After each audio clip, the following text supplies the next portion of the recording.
Now, I wonder if Bobi Wine's resolution for 2024 is going to be, I'm going to avoid British journalists because they have a way of asking him tough questions. I saw he arrived in London. Was it a day back? Yeah, after they lifted his travel ban. Yeah. So it had imposed a travel ban on Bobi Wine because of some lyrics he sang many years way ago. back in a song of his. In which he said very unflattering things, unkind things about homosexuals. Yes. Okay, now I guess at the time he didn't know that he would be a politician and he didn't know that he would have to travel to Western countries. He just said what was on his mind. Yeah, what was, and as an innocent and rooted Ugandan at that time, I would say. Yeah, and who hasn't now been conflicted with a lot per now. See, because now he is a statesman who depends heavily on support from international groups. Very much. And foreign governments. The West. Okay.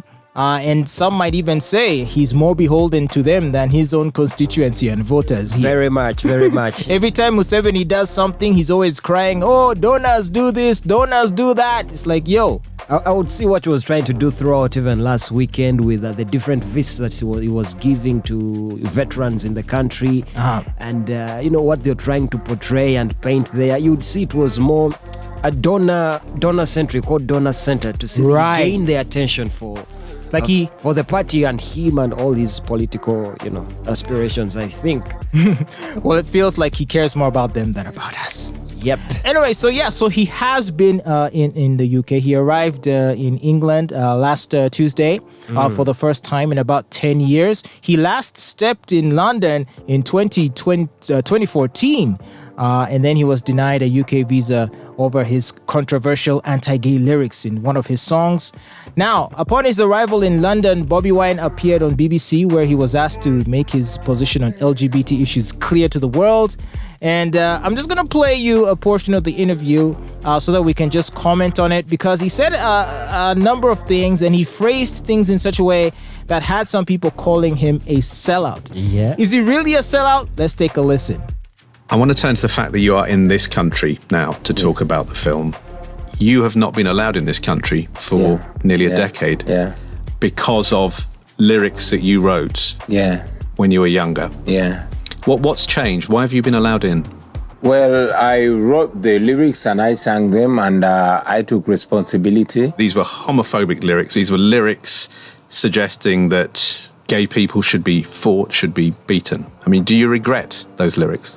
Certainly we grow and we transform. I've always mentioned that I'm a product of very many second chances.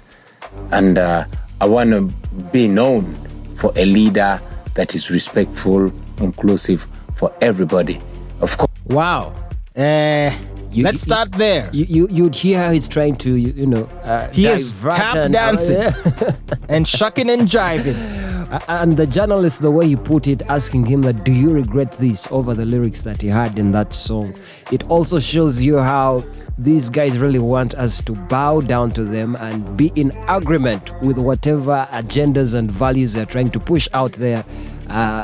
Globally, I would say. Yeah, now that's their opinion and that's their perspective, and that's fine. Now, I would expect that Bobi Wine would also stick to his perspective. True. And his own personal opinion. Yeah. And either they can have a debate about it or an argument about it, but at least he would be himself. True. But by saying that, he has grown, it's almost an admission that he no longer holds those views. Now, look, people are free to change their minds, and if he has changed his mind, that's fine. However, come out clear.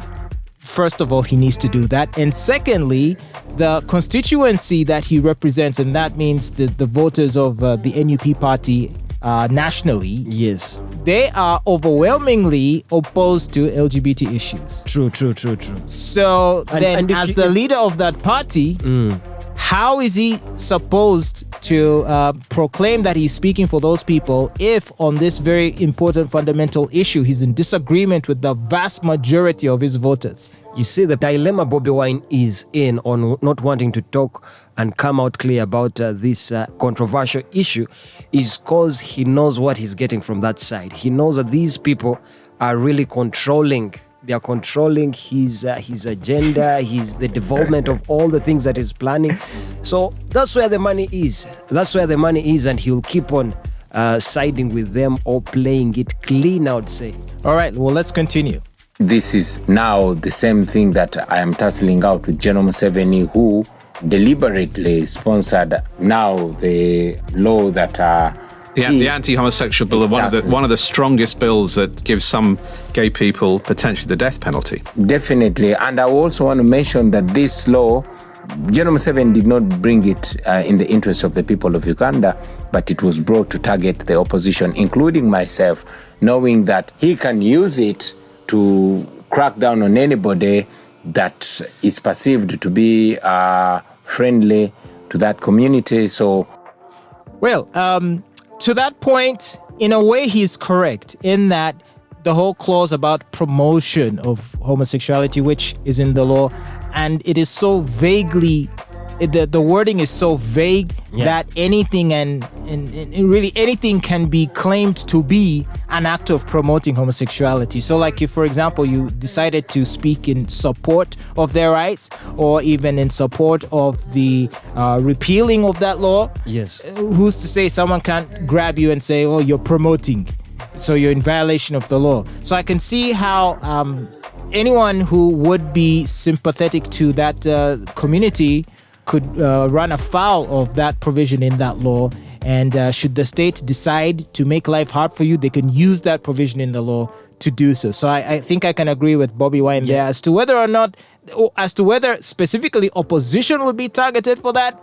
That's a separate question. And I also feel on the other side, he was trying to play that victim card that they usually play to gain attention, to gain these people that are actually playing a bigger role in their political activism, I would say, the Western. So the bill was set there to see that it tackles the issue of homosexuality, but it's not that it's out there to damage these people or take away their rights in society. But for Bobi Wine's case, for me, what I want from him, he should just come out clear. Because even the people who tabled this bill were from the opposition. Yes. The member of parliament who tabled it was from the opposition. And from NUP. Yeah, from NUP specifically. So now, Bobi Wine, if he's siding with these people, if he's saying that he changed, he has grown, right? And he regrets, maybe literally was saying he regrets those lyrics and why he said all that. He should also come clear back here when he's in Uganda and clearly state that I am pro-LGBT. I'm pro-LGBT. And we see how that will go down for him. He can't. Well, let's continue. Let me just ask you about this. Your party, the National Union platform, voted in favour of the law in its entirety. Sure. But in my party, I have members of parliament that are working with General Museveni. What's your... Wait. So is he claiming that the one who tabled the bill and all of the members who unanimously voted for the bill, that they're all in working with Museveni? That's the point. Well, He's just playing around. He's dodging around the questions. He doesn't want to come. And I guess even the opposition members of parliament, after watching this, they should be thinking of how they need to sit down and have a talk with him on the issue to do with the whole... Because, he's making them look bad. Because all an NRM person has to do, or even the president, for that matter, this interview would be damning to Bobi Wine's campaign and political aspirations. I mean, all Museveni has to do is say, he went to London and said, I support gays. I support gays, yeah. And I'm sure there are some headlines that are going to come out. Now, if he does support them, I mean, that's fine. He supports them, but he should be clear. He doesn't want to.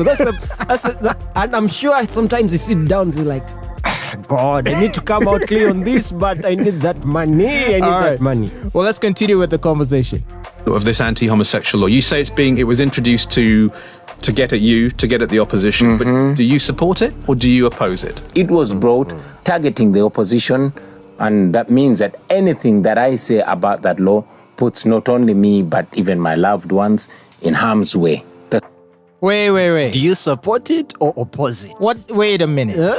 How would it put him in... Okay. And his family in harm's way. And his family in harm's way? What would his family have to do with his personal views on LGBT? Unless if he now comes out clear and says that I'm for what? I'm against the LGBT community. That's when it will put him and his family in harm's way. That's what I would believe. Like all the monies and the funding that's been coming his way. You know what? And that's the biggest irony. Yes. If he came out and said he's against LGBT, that's when actually his life will be hard because, True. Unfortunately for the activist community, they can be vicious. If they deem you to be an enemy of their cause, they will do things to try to destroy your life. True. They will. Previously, they would have tried to get you kicked off of Twitter. Exactly. But thanks to Elon Musk, that has changed. That has changed. Or they would call you employers, try to get you fired. They would make sure you'd get travel bans to all kinds. Because even his first travel ban, who put it in place? Who engineered it? It is the pro-LGBT people. Pro-LGBT people. True. Very true. You get it? So if he has to fear anybody, it's them. And the truth is, Bobi Wine knows if he sides with, if he's against it, it will totally affect him politically and also, personally. Well, in Uganda, it will affect him positively. I think negatively, I assume.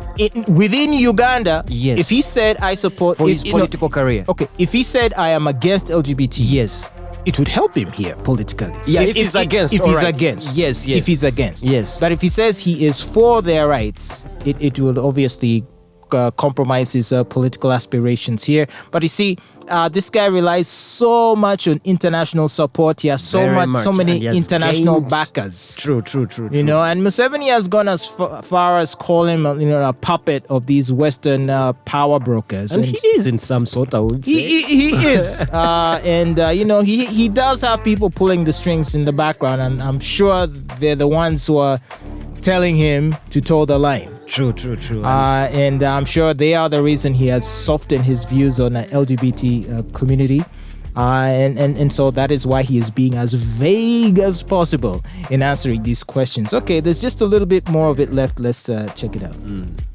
So that's why you refrain from taking a position. So even if I were to ask you, if you did become president, would you repeal that law? Again, you would not answer. I would be very cautious because I know that it was largely targeting us as the opposition, mainly myself.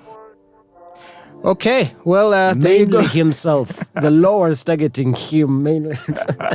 I'm not sure that I buy his logic, but I can understand his discomfort in having to address this question. Yeah, exactly. He didn't want to have this conversation. Everyone knows, and I guess he's now regretting maybe why he sat down for that interview. Because too late. As Ugandans, we have already got to know his stand based on him saying that I regret having put out those lyrics when I did that song. Because, so it will help him with his Western audience, but with his Ugandan audience, Ugandan crowd.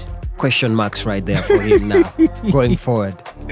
So you might be wondering, so what is he in the UK to do in the first place? Well, he is in the UK to promote his documentary titled Bobi Wine Ghetto President, which traces his journey from growing up in Kampala slum to challenging President Yoweri Museveni. The documentary was directed by a British filmmaker called Christopher Sharp. I have not watched the documentary myself, and I'll admit I don't care to. But I've also not yet picked any interest in following up with it, but all these are his funding schemes, and that was a British director. I was like, hey, let's grow this and see how we can also gather some money out of it. I mean, it's just propaganda. Just like I also didn't watch 27 Guns. I don't care about those. I didn't need to see that either. It doesn't add up. It doesn't help me in any way.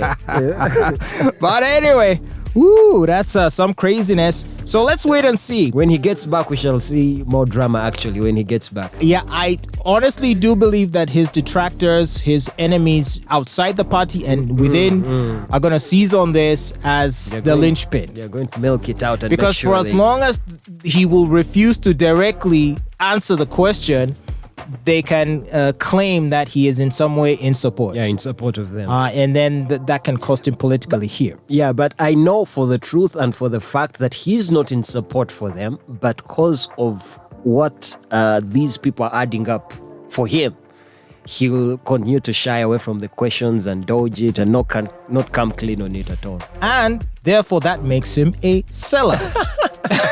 He's a sellout to us as Ugandans. Look, and just to be clear, because honestly, in a short span, if you see the trajectory of the new party, the monies that they have gathered, having that put up that office and everything, you would wonder like, where is this money coming from that smoothly and fast and Yeah, it just begs the question, right? Yeah, and the mark of a true man and a mark of a man with integrity is a man who can be honest in his in expressing his beliefs and can be consistent. That's why even in his sometimes I principles. feel when these people take power, there's nothing much that will change around Uganda. Yeah, I have that feeling. I too don't care too much for our politics here. It's essentially the same script. You're just asking for a different cast. Yeah, true. But that's Uganda for you.